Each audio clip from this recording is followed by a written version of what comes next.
Boa noite. A gente vai falar um pouquinho sobre retinoblastoma. Obviamente que a intenção disso aqui, de uma live, não é ninguém ficar especialista em retinoblastoma, nem saber fazer tratamento de retinoblastoma.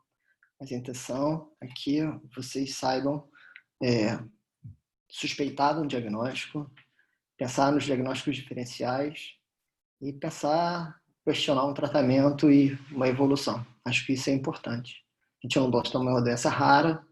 Uma boa parte dos oftalmologistas nunca vai ver isso na vida, mas é importante que a gente saiba tudo, né? E é importante que a gente esteja preparado, se um caso aparecer, nós sabermos conduzir. Isso é o mais importante. Então, a ideia é essa. A gente vai falar um pouquinho sobre a introdução e a genética do retinoblastoma. A genética complexa, a gente não vai entrar em muitos pormenores, mas é importante a gente ter uma ideia de como funciona. O diagnóstico diferencial e de como fazer um diagnóstico, efetivamente, e a gente vai dar uma picotada no tratamento. Eu até separei um casinho para a gente conversar depois, que é um casinho interessante, então vamos nessa. O retinoblastoma é um tumor das células primordiais da retina. Que células são essas? Na verdade, quando a retina está em formação, as células retinianas estão maturando.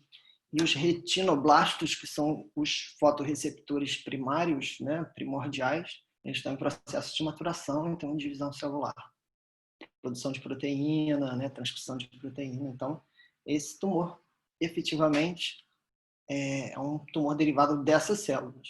Essas células vão ter um defeito num gene chamado RB1. E esse RB1, ele codifica uma proteína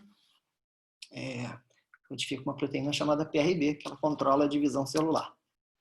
O RB1, na verdade, foi o primeiro oncogene que foi completamente sequenciado lá nos anos 80, e a gente conhece toda a sequência de bases dele. Ele fica no braço curto do cromossomo 13, e a gente conhece mais de 900 mutações associadas ao retinoblastoma, uma quantidade bastante grande de mutações. Através de sequenciamento, através de vários tipos de análise genética, a gente conhece essas mutações. É um gene que tem uma penetrância, quando o gene está alterado, né, mutado, ele tem uma penetrância muito alta. E, efetivamente, quando aquela célula tem os dois alelos mutados, então a pessoa vai desenvolver o retinoblastoma. Então, o RB1, ele codifica essa proteína chamada RB, e essa PRB ela é responsável pelo controle da divisão celular. Normalmente, ela está ligada a uma proteína outra chamada F1, E2F, e com a fosforilação elas se desligam. E aí a célula entra em divisão celular, em transcrição de proteína e divisão celular. Quando ela é mutada, essa ligação do RB, da proteína RB, da PRB com E2F é ruim, não funciona direito, essa proteína é proteína truncada, e a célula então vive no ciclo de divisão, produção de proteína, divisão, produção de proteína, que efetivamente é o câncer, que é a divisão celular anômala e anormal. Então, a gente conhece várias mutações, conforme a gente falou. Algumas delas a gente descobriu no INCA, lá na pesquisa onde eu trabalho. A gente descobriu 3 mutações e elas foram descritas lá no INCA. A gente fez vários trabalhos a respeito de alterações genéticas, até crianças que tinham sido concebidas por fertilização in vitro com um dos probandos, um dos pais, né, com provavelmente uma alteração no PRB. Então, na RB1, essa criança desenvolveu um retinoblastoma. É um tumor da primeira infância. Normalmente ela se manifesta até os 2 anos de idade. O retinoblastoma unilateral e o bilateral tem uma forma de apresentação diferente e uma idade de apresentação diferente. O retinoblastoma bilateral ele se manifesta mais cedo, normalmente até os 9 meses de idade, e o unilateral um pouquinho mais tarde, até 1 ano e meio, 2 anos de idade. Ele pode ser infiltrativo difuso, que é um retinoblastoma que parece uma uveíte, ou ele pode ser clássico, uma manifestação clássica. E normalmente ele é intraocular. A gente faz o diagnóstico da maioria dos casos intraoculares. Ele pode ser extraocular, quer dizer, ele já se desenvolveu dentro do olho e saiu, e aí é um problema mais grave. No caso de um retinoblastoma, então, está localizado na mácula. Normalmente a maturação, conforme a gente tinha falado antes, a maturação se dá da parte central da retina, ou seja, da mácula para a periferia. Então, os retinoblastomas que aparecem nas crianças com idade mais tenra tendem a ser mais centrais, tendem a ser em polo posterior. Os bilaterais tendem a estar no polo posterior. E os unilaterais normalmente podem estar mais periféricos, fora do polo posterior, vão afetar menos a mácula, mas isso é só uma regra, isso não é sempre. Isso é um retinoblastoma avançado, que se desenvolveu na retina e formou vários, que a gente vai chamar isso aí de sementes, a gente vai falar um bocado sobre elas daqui a pouquinho. O retinoblastoma pode ser bilateral em 40% dos casos. Lá no INCA, a gente fez um levantamento nos casos da gente, a gente descobriu que 38% dos casos eram bilaterais e então 62% dos casos unilaterais. O acometimento da mácula é importante, na maioria dos casos bilaterais, com prejuízo grave para a visão. E é uma doença que tem um tratamento muito difícil, complexo, prognóstico visual é ruim. Então a gente precisa conhecer, porque efetivamente a gente precisa tratar a doença para salvar a vida dos nossos pequenos pacientes. O diagnóstico diferencial é muito importante ser sabido. Um diagnóstico diferencial, a gente tem que saber reconhecer os principais sinais e sintomas. O principal, de longe, de todos eles é a leucocoria, que é aquele reflexo branco que aparece na pupila. As pessoas até chamam de reflexo do olho do gato, e ele é o principal sinal do retinoblastoma. É muito interessante a gente observar que grande parte dos pacientes que chegam no hospital, chegam no serviço que trata de retina, esses pacientes chegam com os pais e a mãe sempre traz uma fotografia, o celular, dizendo, olha, a gente tirou uma foto do fulaninho, da fulaninha, e nessa foto apareceu esse reflexo branco no olho. Então a gente levou ele no oftalmologista, esperamos passar, não passou, tiramos outra foto, apareceu de novo, e aí o oftalmologista achou que era um tumor, e a gente não trouxe um filho para cá com esse reflexo. A maioria dos casos aparece assim, leucocoria. Então essa leucocoria é esse reflexozinho branco que aparece no fundo do olho, na pupila, na verdade. E outras coisas, obviamente, podem dar leucocoria. Até um grande estafiloma posterior pode dar leucocoria. Catarata congênita da leucocoria. Uma série de doenças da leucocoria, Coats da leucocoria. A gente vai falar um pouquinho disso no diagnóstico diferencial. Então, a maioria dos casos aparece com leucocoria. Outros pacientes aparecem com estrabismo. Essa menininha tinha um retinoblastoma bilateral e a queixa básica dos pais foi que ela ficou com o olho torto de um dia para o outro. O estrabismo é uma forma importante de aparecimento do retinoblastoma. Nos casos um pouco mais avançados, quando o retinoblastoma geralmente toma grande parte da cavidade posterior, às vezes pode desenvolver inflamação e aí pode dar proptose. Então, proptose é um sinal importante.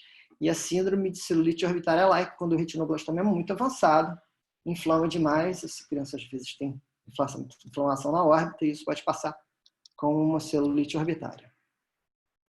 No diagnóstico diferencial, o principal diagnóstico diferencial do retinoblastoma é a doença de Coats. Aparece em uma boa parte dos casos. Coats dá um descolamento de retina. Deixa eu voltar um pouquinho para frente. O Coats aparece frequentemente em crianças de idade um pouquinho mais velhas. A prevalência em meninos é um pouco maior, mas isso não é sempre, absolutamente sempre. Coats pode aparecer em menina, pode. A prevalência em meninos é 6 a 8 vezes maior. Normalmente os meninos são de 4, 5, 6. Pode ter retinoblastoma com cidade? Pode também. Em geral, é que o retinoblastoma aparece mais cedo, especialmente no unilateral, até 1 ano e meio de idade, 2. Mas Coats é um diagnóstico diferencial. E às vezes pode ser muito difícil de se fazer um diagnóstico diferencial baseado no exame clínico, na fundoscopia, na ultrassonografia. Às vezes a gente apanha até da ressonância. Então, isso foi um dos casos que foi até interessante, o Luiz Teixeira apresentou isso no simpósio da SPRV no sábado, e o caso dele era muito difícil de fazer, o diagnóstico diferencial, porque não era um Coats clássico, ele tinha um aspecto mais tanto granulomatoso, avermelhado, que lembrava um pouco o retinoblastoma. O retinoblastoma normalmente é mais branco, mas o Coates dele parecia muito.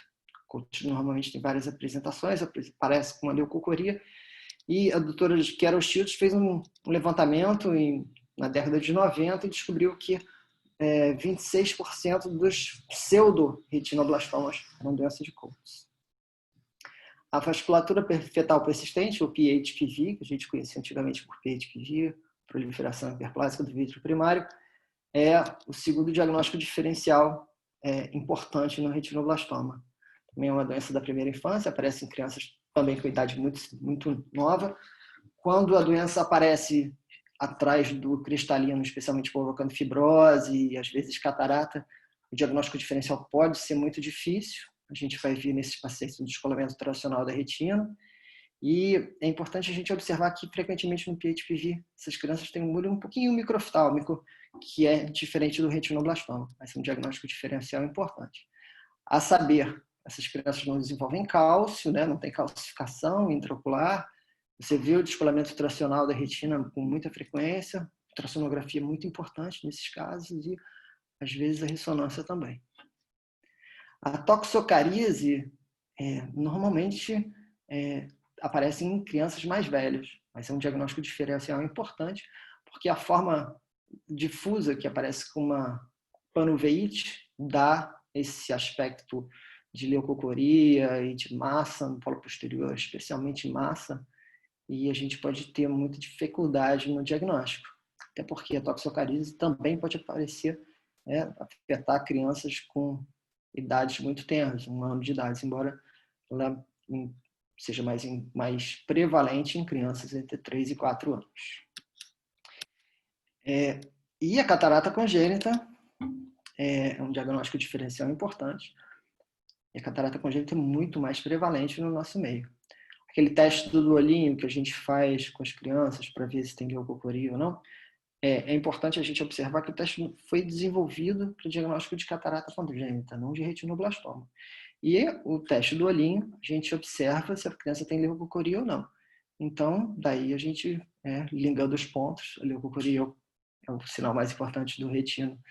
E catarata congênita aparece muito frequentemente com leucocoria. Isso, às vezes, pode provocar uma certa confusão no diagnóstico. A catarata tem diferentes formas de apresentação, ela pode ser unilateral, pode ser bilateral, igualzinho ao retinoblastoma, e pode aparecer muito cedinho também.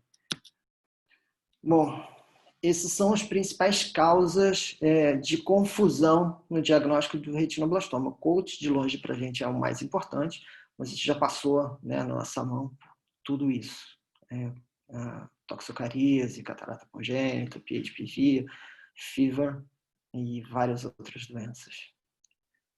Para fazer o diagnóstico efetivamente dessas crianças, a gente precisa de uma avaliação oftalmológica completa. Essas crianças têm que ser levadas ao centro cirúrgico para fazer uma endoscopia sob midrise com depressão escleral. Às vezes o tumor se esconde na periferia, então é importante que haja uma boa dilatação, que haja depressão escleral. Esse olho tem que ser minuciosamente examinado para poder você fazer o diagnóstico mais acurado possível. Nem sempre o retinoblastoma é unifocal, então às vezes a gente vê uma massa num canto, às vezes tem uma massa no outro, na grande parte dos casos ele não é unifocal, né? Não tem um foco só, especialmente nos bilaterais.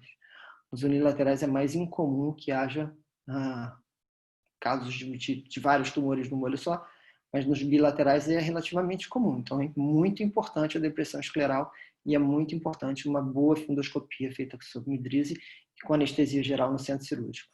A ultrassonografia vai ajudar a gente a ver o descolamento de retina, vai ajudar a gente a ver massa, vai ser primordial na visualização do cálcio. Normalmente a gente baixando o ganho da ultrassonografia, a gente consegue ver o sombreamento pelo cálcio, sombreamento posterior que a calcificação provoca atrás da lesão.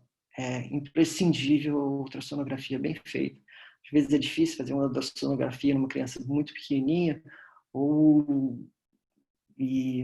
mas é importante que você consiga fazer uma boa ultrassonografia, consiga avaliar esse olho de uma forma bastante importante. O olho contralateral tem que ser sempre examinado, sempre, porque retinoblastoma é bilateral em 40% dos casos. Então, é importante que a gente avalie cuidadosamente o olho contralateral. Com posse desses exames, você vai estadiar o tumor e com esse estadiamento você vai chamar a oncopediatria, no final das contas, que vai ajudar no tratamento, na determinação, quer dizer, na conduta e o que vai ser mais feito nessa criança. Às vezes a gente precisa de mais coisas, de ressonância de crânio, para poder ver se tem massa no sistema nervoso central, avaliar a pineal para ver se é um retinoblastoma trilateral. Se a doença for muito avançada, tem que fazer exame do líquor, biópsia de medula óssea. Então, o oncopediatra tem um papel primordial na prescrição do remédio, mas papel primordial também no auxílio ao diagnóstico. A doutora Clarissa, lá do INCA, ela fez acho que achei esse trabalho muito interessante, muito legal também. Ela fez um trabalho mostrando que a maior parte do intervalo do diagnóstico, a criança nasce, a família, quando ela observa o primeiro sinal, da família observar esse primeiro sinal até ela chegar no especialista em oncologia ocular, essa criança demora 8,4 meses. E a maioria do tempo é perdido, que ela chamou de intervalo médico, que é marcar a ultrassonografia, marcar o mapeamento de retina, volta para fazer a ultrassonografia, o médico do mapeamento de retina não veio. Então, esse tempo do diagnóstico é um tempo muito precioso. Você pode transformar um retinoblastoma que inicialmente era tratável num paciente que no estadio que é intratável e com indicação de enucleação. A gente sabe que isso no Brasil hoje é a maioria, isso foi um levantamento que a gente fez no Instituto do Câncer. E hoje ainda, 52% dos pacientes chegam no Instituto do Câncer com o estadio mais avançado intraocular possível, que é o estadio com indicação já de enucleação. Então, a maioria dos casos já chega com indicação de enucleação. Então, são muitos olhos que podiam ser salvos e não são por conta desse atraso no diagnóstico. Obviamente, a culpa não é só nossa, mas também é nossa. Então, é importante a gente estar atento a isso o tempo todo. O tratamento do retinoblastoma mudou muito. Inicialmente, lá, quando foi descrito por Riis e Ellsworth nos anos 40, eles bolaram um tratamento com radioterapia, sabiam que o tumor era radiosensível, a maioria dos tumores era tratado com radioterapia, e eles montaram um esquema de estadiamento, que a gente vai chamar de classificação de Riis, Ellsworth, uma classificação que caiu relativamente em desuso, a gente usa muito pouco, que era baseado na resposta ao tumor à radioterapia. Essa classificação ia de 1 a 5 em algarismos romanos e A e B, né, de 1 a 5, e A e B, para avaliação de multifocal ou anterior ao equador. A gente não usa muito essa classificação, a gente usa hoje uma classificação chamada classificação internacional, exatamente por conta do advento da quimioterapia para o retinoblastoma. A quimioterapia mudou o tratamento para o retinoblastoma. Isso aconteceu nos anos 80 e 90, e baseado na resposta do retino ao quimioterápico, especialmente vincristina, carboplatina e etoposídeo, que são as drogas que a gente usa hoje, se montou uma nova classificação, que a gente vai chamar essa classificação de classificação internacional. É extenso, a gente fica discutindo a classificação, acho que não tem sentido, mas é importante que a gente saiba que existe essa classificação, chamada classificação internacional, que vai de A, que é o menor tumor, menos de 3 milímetros, ou colocado, quer dizer, o tumor fora da mácula, até o tumor E, a classificação E, quando o olho tem, o tumor é grande, provoca glaucoma neovascular, provoca catarata, o olho não tem descolamento total da retina sem possibilidade de tratamento. Então, esse olho vai ser um olho de a enucleação vai estar indicada. Então, a quimioterapia mudou o tratamento do retinoblastoma. Quando ela mudou o tratamento do retinoblastoma, essa classificação então foi feita e a gente consegue então diminuir o tamanho dos tumores. Você faz quimioterapia sistêmica, o tumor diminui de tamanho e isso permite com que a gente faça tratamentos locais menos lesivos. A gente vai chamar essa quimioterapia de quimiorredução, na verdade, porque você vai reduzir o tamanho do tumor e permitir esse tratamento menos lesivo. Esse tratamento menos lesivo vai ser feito com crio ou com laser. E o tumor, quando ele é extraocular, aí a gente vai chamar de quimioterapia clássica, citotóxica, e ele é feito para tratar tumores extraoculares ou tumor de alto risco, quando existem alguns critérios de alto risco na patologia, se a criança foi submetida à enucleação. Então, a gente tem esses dois termos aí, a gente vai chamar de quimiorredução quando a gente quer diminuir o tamanho do tumor, e quimioterapia quando a gente quer tratar o tumor de alto risco ou tumor extraocular. Bom, então, isso aqui é um tumor que já estava sendo submetido à quimioterapia. Deixa eu ver, meu mouse não aparece aqui de jeito nenhum, mas dá para a gente ver esse tumor em polo posterior, na mácula, ele já está sendo submetido à quimioterapia. Vocês podem ver que o tumor já deve ter reduzido bastante de tamanho, e depois que a gente vê essa lesão desse tamanho, a gente consegue tratar e queimar efetivamente, porque a gente vai chamar isso de consolidação.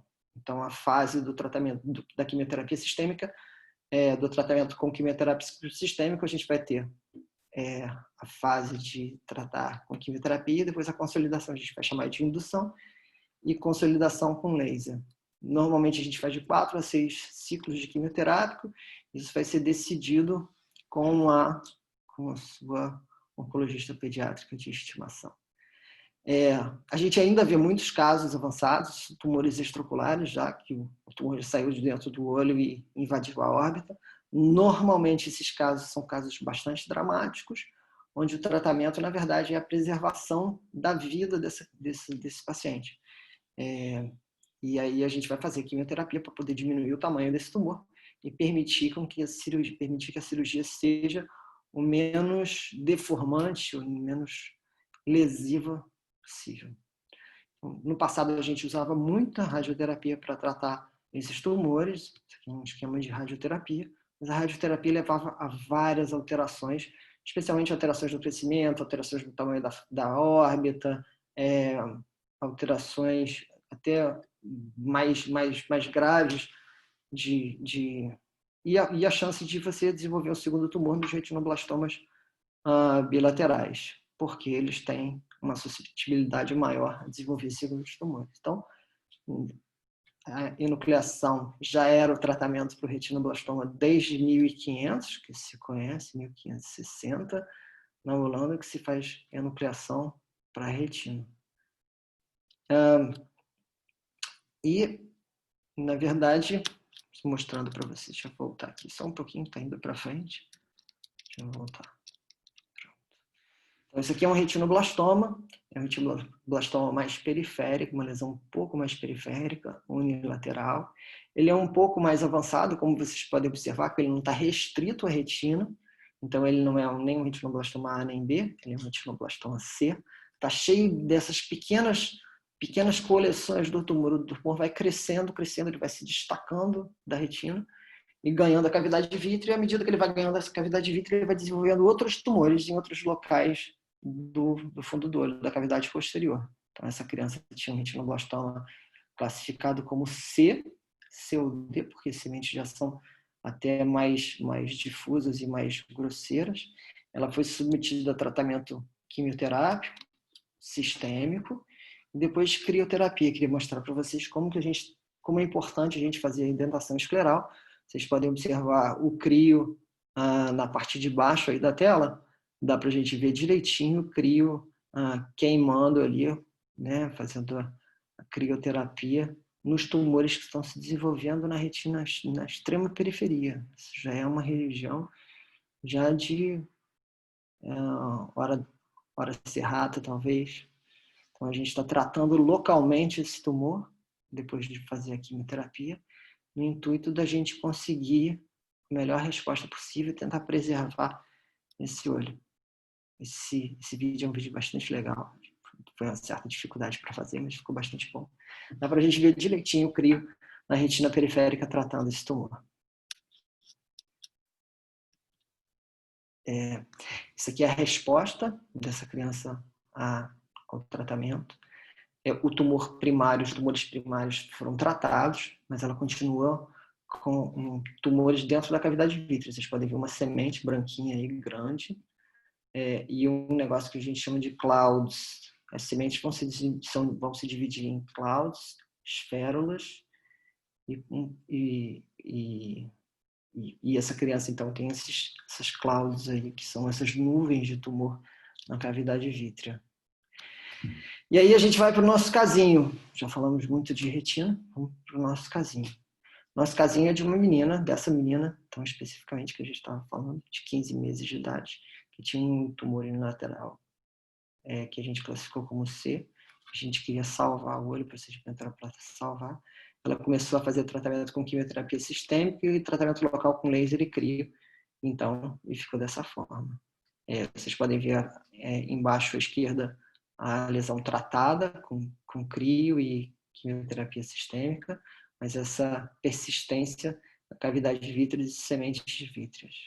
Então, ela foi submetida a um tratamento mais moderno, que é um tratamento que está aí em campo desde 2012, que é a quimioterapia intraarterial. Esse tratamento é feito localmente, através de um catéter que é colocado pela artéria femoral e vai até a artéria oftálmica do paciente. Normalmente quem faz isso é um radiologista intervencionista, que já tem experiência nisso. Lá no INCA a gente tem uma equipe inteira para fazer isso. E esse catéter é um catéter muito fininho. Essa criança é anestesiada na radiologia intervencionista, vai ser anestesiada. A gente coloca um catéter, esse catéter sobe pela femoral, sobe as ilíacas, vai pela aorta, depois entra pela carótida e sobe até na carótida interna, ela entra na oftálmica. E na artéria oftálmica, então, ele injetando contraste, como vocês podem observar, o vídeo está em loop, vocês conseguem observar aí toda a vascularização orbitária e a vascularização, o enchimento coroidal, o enchimento da artéria central da retina. É um procedimento muito interessante. Depois que o radiologista coloca esse catéter aí embocado na artéria oftálmica, ele injeta o quimioterápico que a gente quer. E com o quimioterápico a gente consegue usar uma dose muito menor, porque você está fazendo um tratamento quase local. Esse quimioterápico vai alcançar a retina, cavidade vítrea, parte anterior do olho, e ela foi tratada 2 vezes com quimioterapia intraarterial. Ela fez quimioterapia sistêmica, tratou com laser e crio. A quimioterapia sistêmica dela foram 6 ciclos, com 3 drogas. Depois ela fez laser e crio entre os tratamentos e depois quimioterapia intraarterial. Alguém quer me perguntar alguma coisa? Eu estou falando aqui sem parar. Será que alguma coisa que você queria perguntar? Não, eu até coloquei ali, se alguém quiser perguntar, pode deixar a pergunta ou Se mesmo quiserem abrir deixar, pode deixar aberto os microfones das pessoas. Às vezes as pessoas querem perguntar. à vontade aí.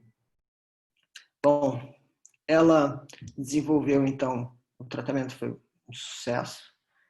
Ela desenvolveu calcificação daquelas sementes que ela tinha, as nuvens na cavidade vítrea diminuíram de tamanho, calcificaram as sementes na retina periférica, mas aqui vocês podem ver que a mácula ficou limpinha, em cima do nervo óptico não tinha mais nuvem, ela desenvolveu bem, mas 6 meses depois, ela desenvolveu novas sementes vítreas, a gente pode observar na parte inferior da retina dela, umas esferas, eu não sei por que o meu mouse não aparece aqui. A parte inferior a gente consegue ver umas esferas pequenininhas, que a gente vai chamar isso de esférulas. Então, isso é uma recidiva do retinoblastoma, na verdade, é uma persistência, porque nem todas as células morreram. E essas células, então, estão crescendo, são novos tumores que estão crescendo dentro da cavidade vítrea. Vocês podem observar as marcas de tratamento com laser. Na parte inferior, à esquerda, a fibrose provocada pelo tratamento com quimioterapia e laser. E essas sementes. A gente refez o tratamento com laser, nos lugares onde a gente achava que estavam com sementes aderidas à retina, mas obviamente isso não era o suficiente.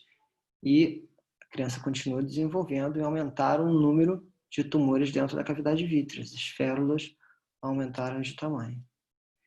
Então ela foi submetida a um tratamento diferente, que é com quimioterapia intravítrea. A gente injeta, do mesmo jeito que a gente injeta antiangiogênico, a gente injetou esse quimioterápico que a gente usa hoje Melphalan e Topotecan, mas na época a gente usava muito mais Melphalan. Colocamos uma dose de 25 microgramas em 0,5 ml dentro da cavidade vítrea. É interessante a gente observar que a técnica é um pouquinho diferente, porque vocês estão vendo que tem um crio ali do lado, e normalmente a gente bota uma bolinha no final para ter certeza que a droga entrou toda, mas a gente tem muito medo de células ali da cavidade posterior saírem e essa criança desenvolver uma recaída na cavidade vítrea. Na cavidade orbitária, o refluxo da agulha é importante, então a gente muda um pouquinho a técnica em relação à injeção antiangiogênica, de antiangiogênico que a gente faz no consultório ou no centro cirúrgico. Isso é um tratamento um pouco mais complexo. Normalmente se faz essas injeções semanais, então toda semana, na verdade era numa sexta-feira, essa criança ia no instituto para fazer uma injeção intravítrea de melphalan. Tem umas coisas muito interessantes a respeito disso. O melphalan é uma droga muito instável, então a farmácia do INCA que fazia toda a manipulação da droga, colocava dentro da seringa, mas à medida que ela faz a manipulação, a droga tem que ser usada em 30 minutos. Então, normalmente essa manipulação só começava quando a gente botava a criança na sala. Então, exige todo um esquema, todo um esquema de combinação entre o pessoal da farmácia, a oftalmologia, a enfermagem, a oncologia pediátrica. É um tratamento um pouco complexo, parece simples, mas é um pouco complexo. Essa criança, então, foi tratada com essas injeções e evoluiu super bem. A gente pode observar, então, a fibrose, o tumor fibrótico, ali embaixo é à direita, o tumor fibrótico tratado com crio e quimioterapia. E a gente pode observar na cavidade vítrea, tem tipo um flare que a gente vai chamar de cinza, de tabaco, que na verdade são as sementes, são as esférulas que foram tratadas e então evoluíram, essa criança evoluiu super bem. Aqui mais uma fotografia para mostrar para vocês a fibrose do tumor primário, os outros tumores. A respeito disso, também tem algumas colocações interessantes para falar, que é a acuidade visual tardia, né? Normalmente o tratamento com quimioterapia intraarterial e com quimioterapia intravítrea, normalmente são tratamentos muito tóxicos, com toxicidade muito alta para a retina. Então, nem sempre a gente consegue resolver isso e ter um excelente resultado de acuidade visual final. Normalmente os pacientes ficam com deficiências importantes.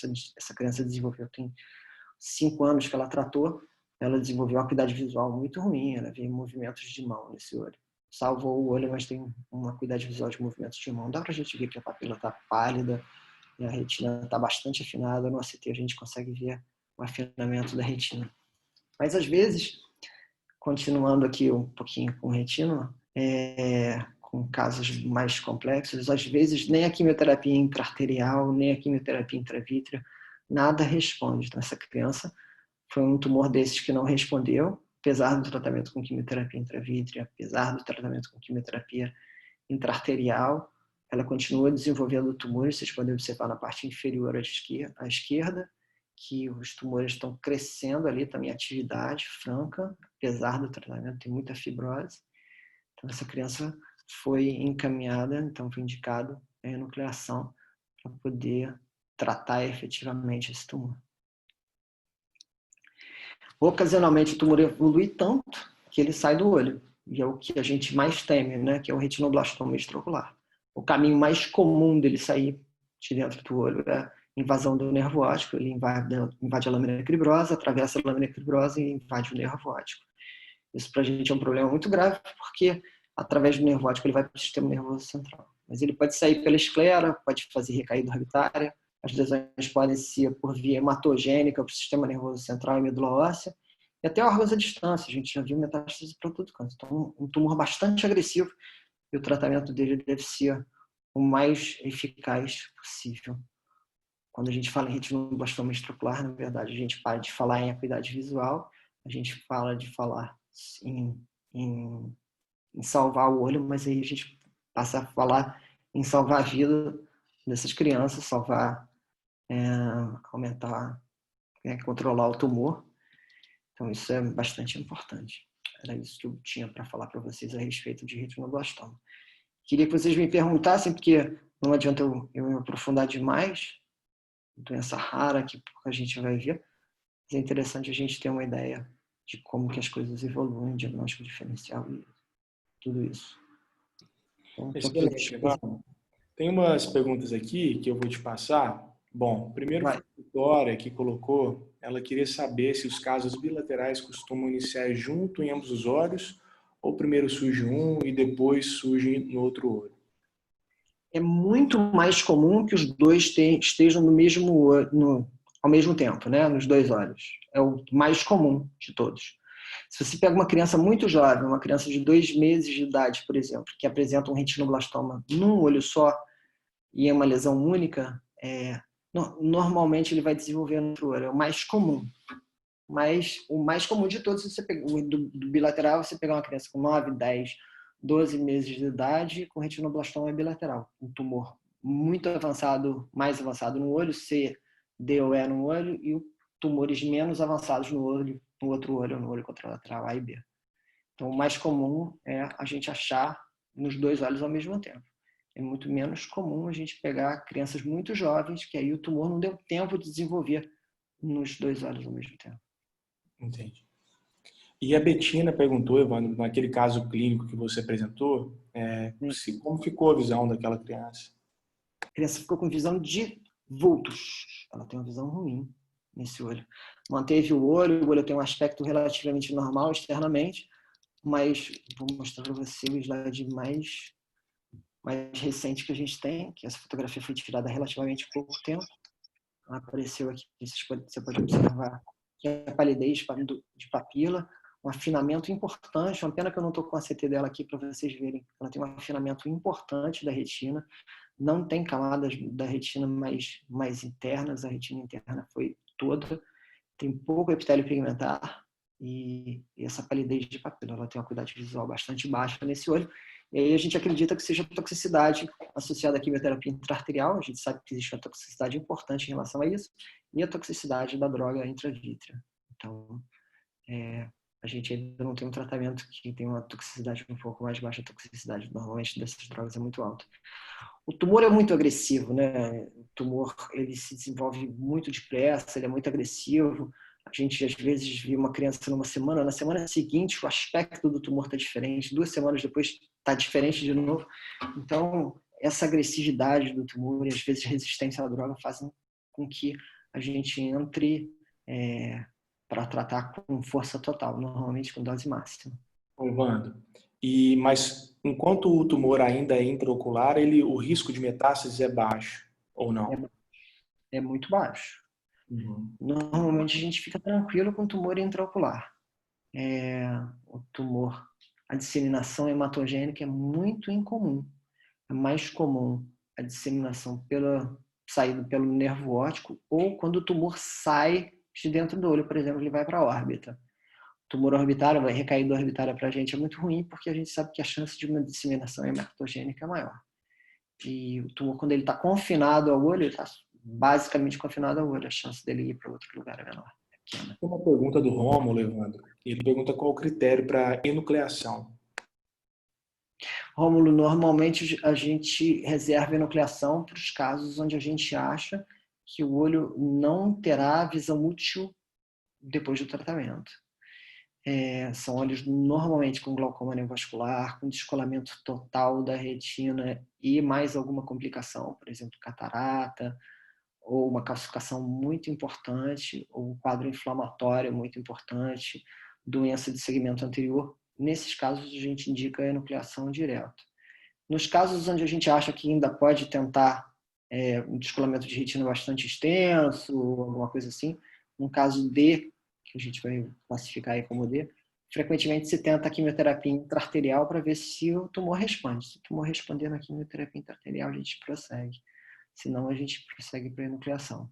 Os olhos D graves, que a gente vai, que na classificação de A até E, o caso D já é bastante avançado, você sabe que os casos D relativamente graves, com semente vítrea grosseira, a chance de salvação antigamente era em torno de 50% quando a gente não fazia quimioterapia intravítrea.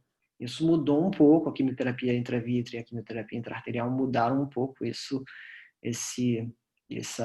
porcentagem. Eu não saberia dizer para você hoje quantos por cento dos olhos D são salvos com quimioterapia intraarterial e intravítrea. mas a gente sabe que lá, já 10 anos atrás, 5 anos atrás, a chance de você salvar um olho D avançado com descolamento total da retina era pequena. O olho E já tem um comprometimento bastante importante em nucleação, via de regra, o tratamento de escolha. Evandro, eu tenho uma pergunta. No começo você mostrou, né, o tempo do primeiro sinal até o início do tratamento, se não me engano, em torno de 8 meses, né, 8 meses e meio. Uhum. Isso é diferente para os pacientes que vêm do interior do estado? Ou não? Fez na verdade, a gente fez essa, quem fez esse levantamento foi a Clarissa, e ela fez com 85 pacientes da gente no Instituto do Câncer. Peraí, deixa eu achar aqui, quando ela escreveu isso. Ela fez, acho que com 85 pacientes, mesma coisa que ela foram. Com 85 pacientes, a gente publicou isso, ela publicou isso em 2012, com 85 pacientes, 111 olhos, que a gente recebeu esses pacientes entre 2009 e 2013. A gente pôde observar que a maioria dos pacientes eram classificados como olho E, que é bastante grave, com indicação normalmente de quimioterapia, de enucleação.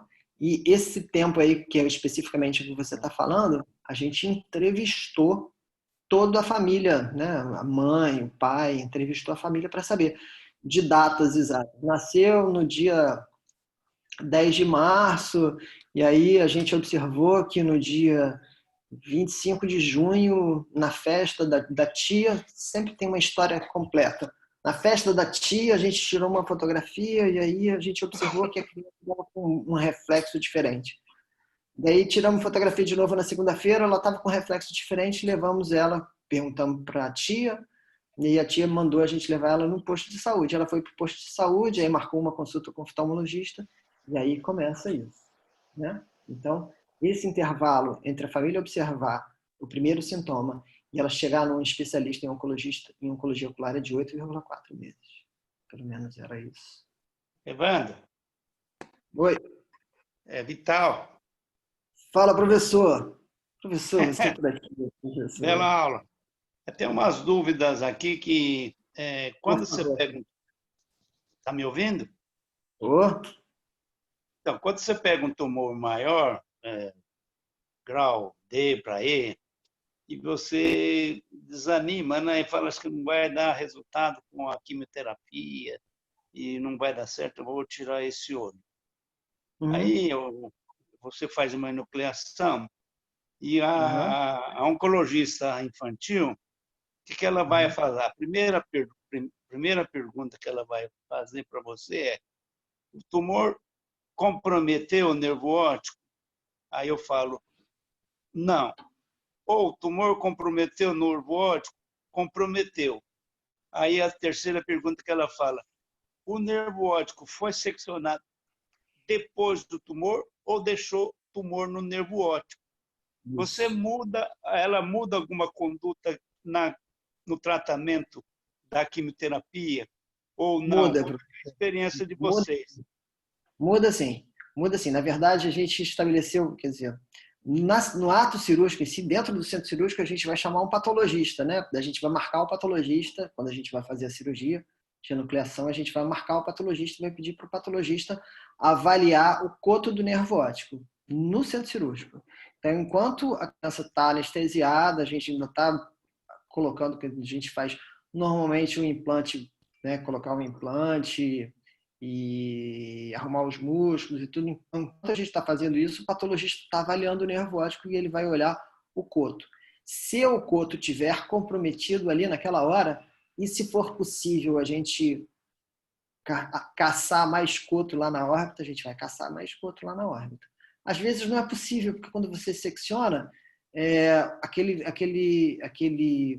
coto dá uma corrida assim para trás, ele meio que engruvinha para trás e você não consegue achar mais. E nem sempre tem alguém na neurocirurgia que possa te ajudar ali naquele momento, uma vez a gente já teve isso. Mas não é comum. O comum é que a gente tente cortar o mais posterior possível, mais longe com o maior coto possível, e aí o patologista vai avaliar o coto e vai dizer para a gente se o coto é positivo ou não. Um outro parâmetro que ele observa é se existe invasão da lâmina cribrosa.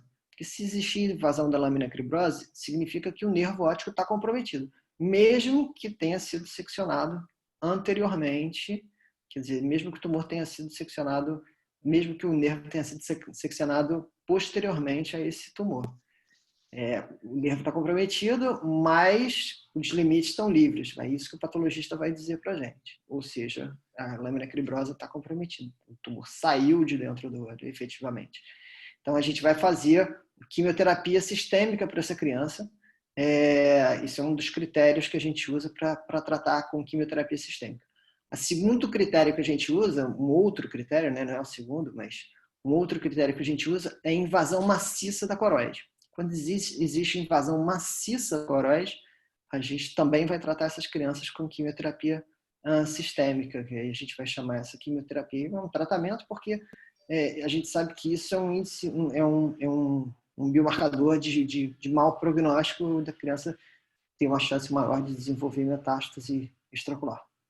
Então, outra coisa também. Outro positivo a gente trata, a lâmina cribrosa positiva a gente trata, invasão de câmara anterior, né, de segmento anterior a gente trata, e invasão maciça da coroide a gente trata. São basicamente os critérios que a gente usa anatomopatológicos para tratar, e a gente vai chamar esse tratamento de quimioterapia neoadjuvante.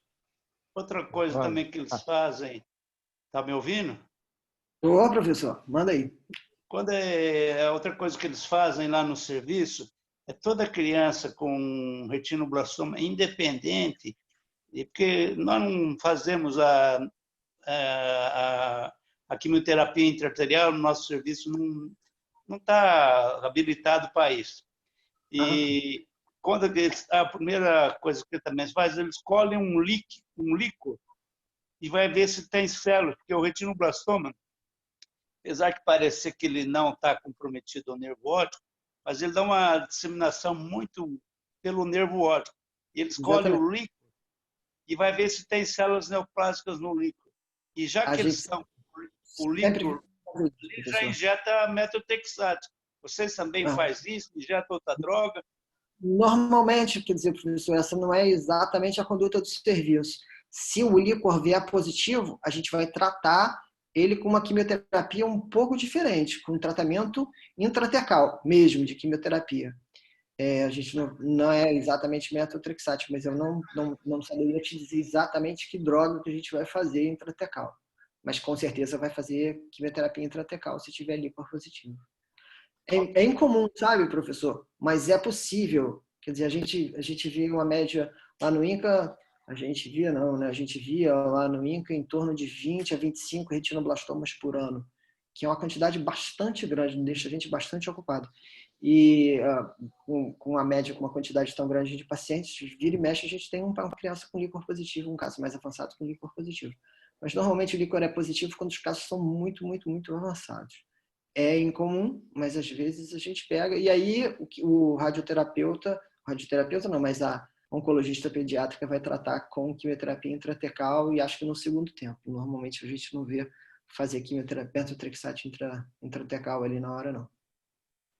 Evandro, fala, chefe. Só uma pergunta só. Eu tive a Vital, felicidade ou infelicidade, sei lá. Beleza, parabéns. Foi? Eu tive, durante a residência, isso já tem tempo, né, na época da Unicamp, eu tive a felicidade ou infelicidade, né, de entrar em cirurgia e fazer cirurgia e nucleação dessas crianças, né? A minha pergunta vai um pouco em cima do que te perguntaram agora anteriormente. A técnica cirúrgica não mudou em nada para você tentar preservar, vamos dizer assim, tirar o máximo possível deixar o máximo possível de nervo livre. A mesma coisa, né? Entrar lá atrás, puxar mesmo o olho, não tem nada que você faça que possa facilitar esse tempo cirúrgico, não, né? E tornar mais segura, vamos dizer, a cirurgia, de você preservar mais. Neco, na verdade, a gente tenta tirar o máximo possível de nervo. Então, na cirurgia da enucleação do retino, é até diferente, porque a gente fica com medo de sair pelo forame óptico afora com a tesoura, né? Porque eu vou lá no forame óptico, eu tento ir lá no forame óptico cortar. Então, traciona e vai lá no forame óptico e tenta seccionar o nervo lá atrás, o máximo para trás possível. Obviamente que isso dá problemas, né? Eu já teve acidente, eu já tive um acidente de um olho extremamente inflamado durante esse negócio dessa tração, a criança, o olho vazou. E aí, cara, foi um inferno, porque ele saiu um pouquinho do conteúdo, o olho estava com aquela, quase uma escleromalácia, se eu pudesse dizer, uma inflamação geral bastante importante, a criança tinha. E ela já tinha feito quimioterapia, porque ela já tinha chegado no INCA com esse quadro de pseudocelulite orbitária, na verdade era pseudocelulite oncológica, né, provocada pelo retino. O olho estava muito inflamado, ela já tinha feito quimioterapia, a gente fez 2 ciclos de quimioterapia antes dela ser operada, para diminuir o tamanho do tumor e diminuir a chance de complicação, mas mesmo assim houve então uma pequena ruptura da esclera e vazou líquido. Claramente vazou para dentro da cavidade orbitária. Essa criança, então, depois teve que ser submetida à radioterapia. Então, ela fez quimioterapia adicional para isso e ainda fez radioterapia na órbita para tratar uma possível invasão orbitária. É uma cirurgia meio medieval. Essa nuclear é uma cirurgia medieval. Sei disso. Fazer em criança é tenso. Beleza. Parabéns, Evandro. Obrigado, cara. Obrigado. Obrigado, parabéns. Deixa eu ver se tem mais uma pergunta aqui. O Rômulo comentando que é grande a incidência de retinoblastoma lá em Roraima. Que aumentou? Não entendi. O Rômulo, não, só um comentário. O Rômulo comentando que é grande a incidência de retinoblastoma lá em Roraima.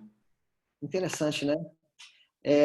A gente tem um integrador, a gente vai chamar esse negócio de integrador, tem um integrador RHC, que é um registro hospitalar de câncer. Então, a gente tem visto retinoblastoma, agora a gente está fazendo o levantamento de retina, vamos ver se a gente anda para frente com esse levantamento. A gente vê quantos casos a gente registrou no Brasil nos últimos tempos. Mas a gente sabe que na região norte tem uma incidência, uma prevalência, eu não posso te dizer incidência, eu não posso te dizer porquê, mas tem uma prevalência relativamente alta de retinoblastoma em relação à população. Não é só em Roraima, não. Amazonas, Amapá, Rondônia. Interessante. Os estados do sul tem um pouquinho menos. Não sei, saberia te explicar isso exatamente por que não. Tem toda uma história associada ao retinoblastoma. Dizem que ele é mais comum em pessoas com renda menor. Tem toda uma explicação para isso, mas que nenhuma explicação científica efetivamente reconhecida para isso. É só um palpite. Então, ótimo, Evandro. Obrigado mais uma vez. Depois, assim que você puder, a gente combinar a próxima. Beleza. De repente, órbita, né? Que a gente tinha ficado de falar. Você que manda. Você que decide. Mais perguntas? Deixa eu ver aqui no chat. Será que alguém quer perguntar alguma coisa? Mas você? Não, só agradecendo. Julieta agradecendo. Ricardinho, mandando um abraço. Pessoal, obrigado. Agradeço a presença de todo mundo. Estou aí à disposição. Quem precisar perguntar alguma coisa, se quiser entrar em contato, eu deixei aqui no finalzinho, então, os meus 2 e-mails. Quem precisar entrar em contato, pode entrar em contato e terei o maior prazer do mundo em... Valeu, Evandro. Obrigado, viu? Um abraço. Abraço, cara. Prazer. Tchau. Obrigado, Evandro. Valeu. Valeu, cara. Beijão. Obrigadão. Beijo, cara.